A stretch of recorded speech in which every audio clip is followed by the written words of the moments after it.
2024년 기준으로 한국 국민들의 1인당 국민소득이 5천만 원을 넘었었답니다. 달러로 얘기하면 36,700달러 이상이라고 얘기하고요. 5천만 명 이상의 인구를 가진 나라들 중에서는 뭐 6번째, 7번째 이 정도로 이야기하더라고요. 사실상 선진국 반열에 올라섰다라고 봐야 되는데, 그런데 현실은요 딴판입니다. 예를 들어서 저 같은 경우에요, 가족 구성원이 저를 포함해서 4명이기 때문에 1인당 국민소득이 5천만 원이면 저의 연소득이 2억 이상이어야 평균치가 되는 거죠. 근데 아무리 생각해봐도 그렇지 않잖아요. 1인당 국민소득이 5천만 원이 아니라 2,500만 원, 2천만 원 뭐 이 정도 아닌가, 뭐 이런 생각들이 드는 거죠.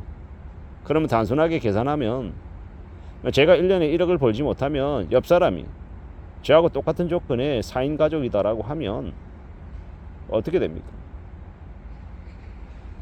1년에 2억이 아니라 한 3억은 벌어야, 3억 이상을 벌어야죠. 훨씬 더 말입니다. 제가 못 버는 것만큼을 옆집이 채워줘야 둘이 합쳐가지고 평균 하면은 평균 연수입이 2억이 되는 거잖아요. 이렇게 따져보니까 실제로 소득이 훨씬 더 많은, 연소득이 훨씬 더 많은 이 상류층에 돈을 많이 버는 사람들이 실제로 있긴 한가 봅니다. 그러니까 이런 평균이 나오는 게 아닌가라는 생각을 해봅니다. 실제로 1인당 국민소득이 5천만 원 이상인 나라인 한국에 살지만 생각보다 많은 사람들은 그 소득에 택도 없는, 아예 미치지도 못하는 이 소득을 가지고 살아가는 사람들이 많은 것 같습니다. 저도 믿기가 어려운데 이제 20대 30대 이제 근로자들 중에서는 연봉의 앞자리 수가 2가 아닌 1로 시작하는 사람들도 있더라고요. 아니 어떻게 그럴 수가 있지? 뭐 이런 생각을 하긴 하는데 실제로 그런 사람이 있더라고요. 참 납득하기 어렵습니다. 어떤 사람은 1,000만 원대의 연봉이 아니라 1억대의 연봉을 받는 사람이 있는데, 또 어떤 사람은 1,000만 원대의 연봉을 받는 사람도 있더라는 거죠.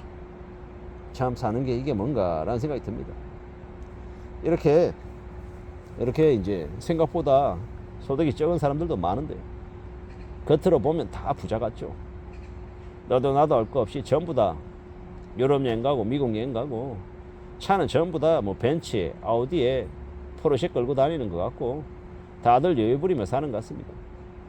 현실이 정말 그렇지는 않을 텐데 어쩌다 저렇게 되었을까라는 의구심이 들기도 하죠. 특히나 요즘은요 많은 생각들이 드는 게, 특히나 2030들 중에서 정신 나간 이들이 투기를, 욕심을 너무 많이 부렸다라는 겁니다. 어쩌려고 저렇게까지 한 걸까라는 의구심이 들 정도죠.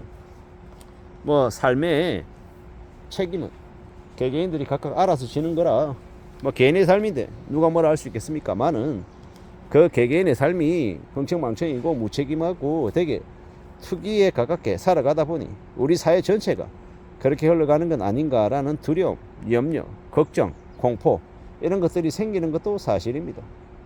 우리가 살아가는 지금의 시대, 지금의 현실을 우리가 잘 좀 따져볼 필요가 있는 것 같습니다. 겉으로 보이는 게 전부가 아닌 것 같습니다. 요즘 사람들이 다들 사는 게 어렵습니다. 힘듭니다. 그런데 그런 말을 하지 않죠. 티내지 않죠. 근데 이제 막상 속을 까보면요, 힘들어 죽겠어, 내 상황 되게 안 좋아 라고 말할 것 같습니다. 참 우울하고 참 답답하고 참 안타까울 것 같다라는 겁니다. 어떻게 살아가야 되는 거지, 어떻게 지내는 게 맞을까 등등 여러 고민들을, 여러 생각들을 하며 지낼 것 같습니다. 어떻게 살아가야 되는 걸까요? 매번 뻔하고 당연하고 똑같은 이야기를 드립니다만은 분수지키며 살아가야 되는 거죠. 욕심 부리지 않고 허세 부리지 않고 말입니다. 욕심 안 부리고 분수대로만 살아가도 그래도 삶이 안전하게 유지된다라는 겁니다. 그런 생각으로, 그런 다짐으로 지내는 게 제일 좋을 것 같습니다. 허세 부리면 인생이 그냥 와장창 무너진다라고 생각하면 맞습니다. 반지하에 사는데 차는 벤츠 끌고 다니고 현금 없으면서 저기 호텔 커피숍 기웃기웃 거리면요, 인생이 어떻게 됩니까? 그냥 박살 나는 거죠.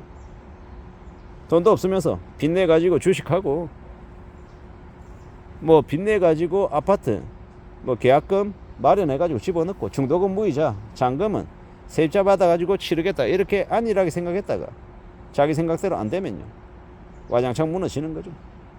그런 정신 나간 이들도 많더라는 겁니다. 어쩔 때는 또 그게 다른 한편으로는 그럴 수도 있겠구나.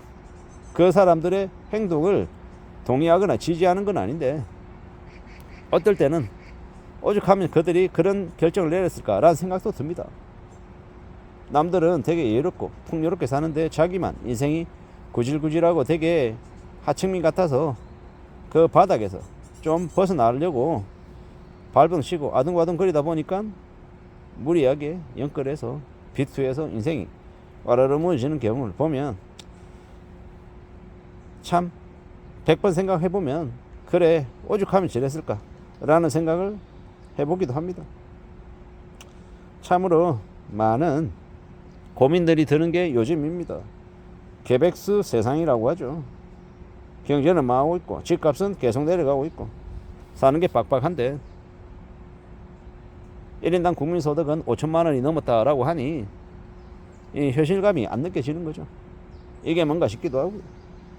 주변에 되게 힘들어하는 어려워하는 실직해서 백수로 사는 게 빡빡해하는 사람들이 되고 늘어나고 있는데 어떻게 봐야 되는 걸까? 어떻게 생각해야 되는 걸까? 라는 고민도 하게 되더라는 겁니다. 참으로 막막한 시대를 지금 살고 있는데 말입니다. 누가 뭐라든 간에 좀 더 마음을 굳게 먹고 단단히 각오하고 애쓰며 지내야 될 텐데 과연 그럴 수 있을까? 괜찮기는 할까? 라는 생각들도 하게 되더라는 겁니다. 지금은 되게 힘겨운 시기입니다. 나라 전체가 이제 되게 혼란스럽고 되게 경제적인 이 뇌관들이 여기저기 도처에 깔려 있죠. 새로운 정부가 들어서고 주식시장이 호황인 것처럼 보이고 해도 실물 경제가 나아진 건 아니다라는 것 우리는 냉정하게 받아들여야 될 것 같습니다.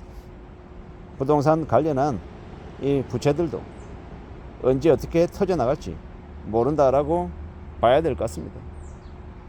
참으로 두렵고 참으로 막막하고 참으로 걱정스러운 일들이 앞으로 많이 벌어질 것입니다. 그렇기 때문에 겉으로 보이는 것에 현혹되거나 욕 당하지 말고 자신의 삶을 잘 지키려고 잘 좀 생각하고 잘 좀 따져보고 좀 진지하게 냉정하게 자신의 행동, 자신의 말, 자신의 생각을 갖춰 나가야 될 것 같습니다. 그래야 살아갈 수 있는 것 같습니다. 이상입니다.